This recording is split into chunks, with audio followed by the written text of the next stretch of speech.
A very warm welcome to everyone in this weekly outlook video from GEPL Capital. I'm Sanket Bendre, a research analyst at GEPL Capital. We'll be sharing weekly outlook with you all. So there are a few parameters that we will be discussing. The first will be the key updates in the past few weeks. Next, we will see what's impacting the current market outlook, market volatility, and how the market has been performed during this Indo-Pak tensions in the previous years. So let's start with the video and I'll be sharing my screen.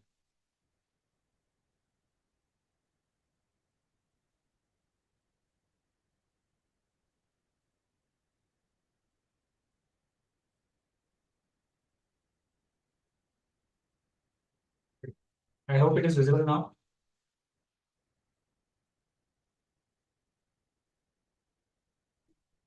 Okay, so in this slide, we can see a few updates that happened in the last 2 weeks. So the first will be the India's manufacturing PMI, which came for the month of April was at 58.2, and it was the 10-month high in the month of April.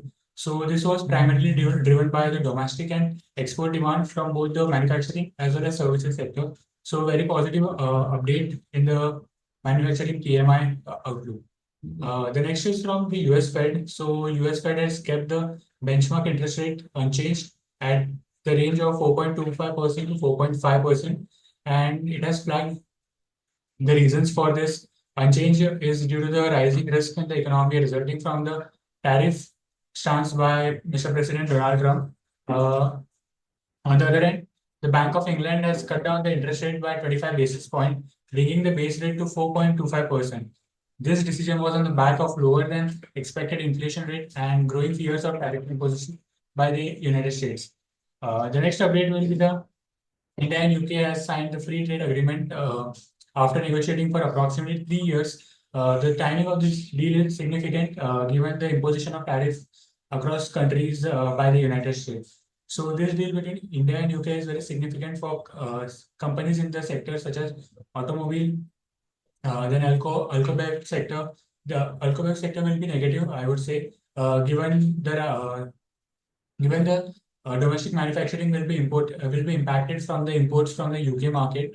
So I would say alcobev segment is overall negative in terms of this agreement. However, automobile sector will be positive, especially Tata Motors, companies such as Tata Motors, which largely has a trade between India and UK.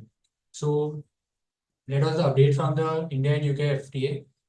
The next is, I would say, the key highlight of this week will be the anti-terrorism operation that has been conducted by India against Pakistan by attacking on several terror targets in the region. So overall, as a country, this is a very positive stance from India. But in terms of market, we are seeing very high volatility. And in the next slide, I will be sharing the key moments that happened in the previous years and how it impacted the market. Okay, so in this slide, we can see how was the Nifty 50's performance during this India-Pak events. So the first was the Kargil War of 1999. So prior to the war, Nifty 50 index fell by approximately 8%.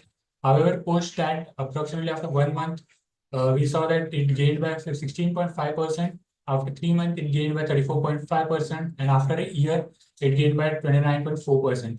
So this indicates that even after a war, the Nifty Indian market recovers well during this volatile times. The next will be the Parliament attack, and this is the only one event during which Nifty 50 did not perform well. The one in 1 month prior, it was up by 10.1%. However, a year after, it was negative 1.3%.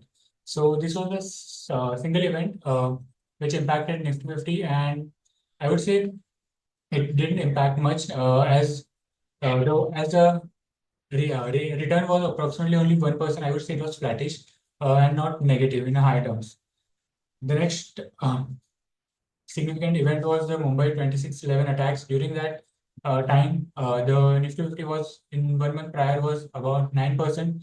However, post that a year after, we can see it gained by approximately 82%. So that was a key significant movement, which we can say that Nifty 50 performed well approximately in 4 events compared to the 5 events that is listed here. That Nifty 50 performed well during this volatile times. So I would say that investors should not panic much and should hold on to their positions and keep investing during this market volatility and see every dip as an opportunity to invest more in good companies.